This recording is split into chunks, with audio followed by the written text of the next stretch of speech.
All right, let's dive right in. We hear the phrase inner power thrown around all the time, and honestly, it can sound a little like motivational hype, right? Well, today we're going to cut right through all of that and get to the real science.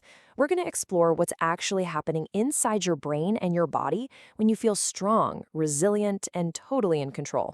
So let's just start with a big, kind of provocative question to get us going. What if our common ideas about strength, about power, are actually kind of outdated? What if science has uncovered a completely different and way more effective way of looking at this whole thing? And this slide just lays it all out, doesn't it? On the one hand, you've got the myths, that it's all about brute force, just pushing through, that it's about suppressing your emotions, pretending they don't exist, or that it's something you're just born with. But the scientific truth? It's way more interesting. It's about self-regulation, about gaining clarity on your emotions. And, this is the most important part, it's a trainable skill. So what's the actual definition we're working with here? There it is. Inner power is a biological ability.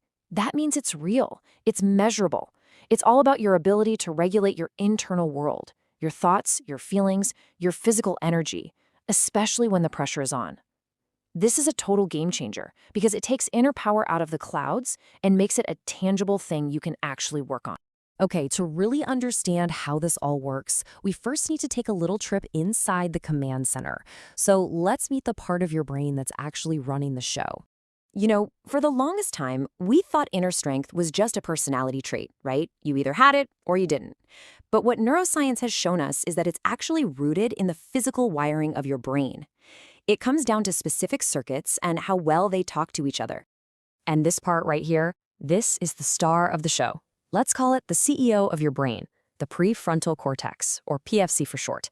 It's the area right behind your forehead that's responsible for all the high-level stuff, rational thinking, planning for the future, and self-control.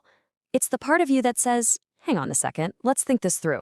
But you know, every good CEO needs a security system. And in your brain, that's the amygdala. The best way to think about it is like a super sensitive smoke detector. It's always scanning for threats, and it can trigger a massive emotional fight or flight response before your CEO even has time to look at the security footage. So here's the absolute crux of it. Real inner power isn't about ripping the smoke detector out of the wall. You need it. It's about having a strong, calm CEO that can hear the alarm go off, take a deep breath, assess the situation, and then decide on the best course of action instead of just letting panic run the entire company. It's all about regulation, not elimination. Okay, so we've met the management team in the brain, but how do they talk to the rest of the company? You know, your body. Because this isn't just about what's in your head, it's about training your entire nervous system to be more resilient.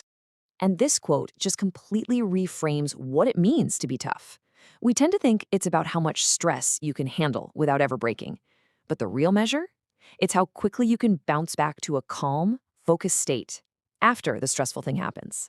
That recovery speed, that's the true secret to resilience. So how do we recover faster? We'll meet one of the key players, the vagus nerve. The easiest way to think of this is as your body's built-in brake pedal for stress. It's a long nerve that runs from your brain all the way down through your chest. And when you activate it, it literally sends a signal to your whole body to just calm down, slow your heart rate, relax.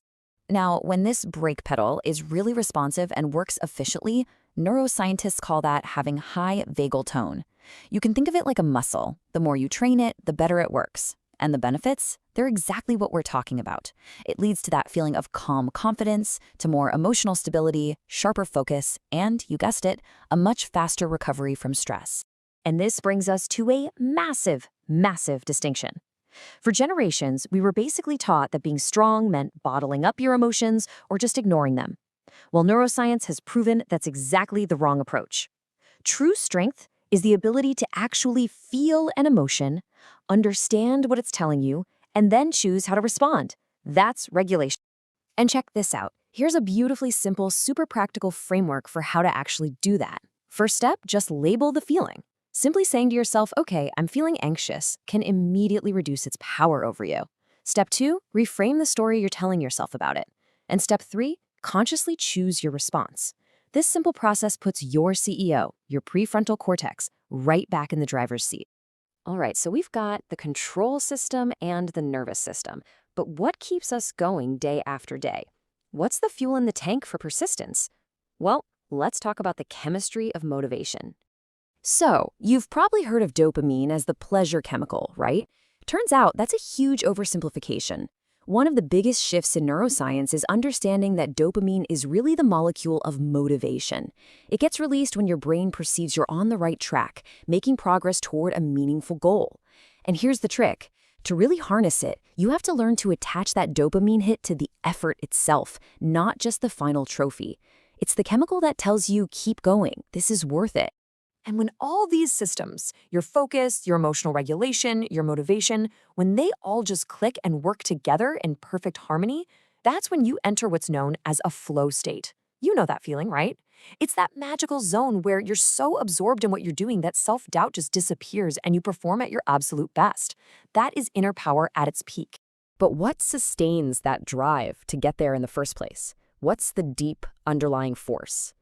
It turns out the ultimate driver is your identity. Your brain is literally wired to make you act in ways that are consistent with who you believe you are. This goes so much deeper than just willpower. And this quote just says it all.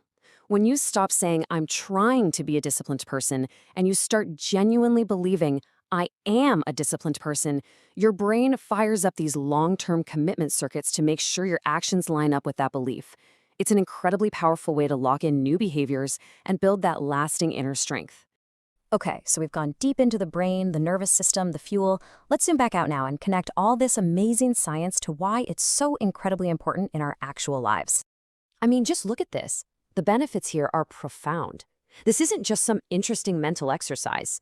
When you master these internal systems, you build real mental toughness. You create genuine emotional stability. It makes you a better leader, a better decision maker, and it is one of the single biggest drivers of long-term success, no matter what you do. And hey, don't just take my word for it. This is not some abstract theoretical stuff. These are the exact principles used to train people who operate in the highest stakes environments on the planet. We're talking elite athletes, special forces in the military, top executives.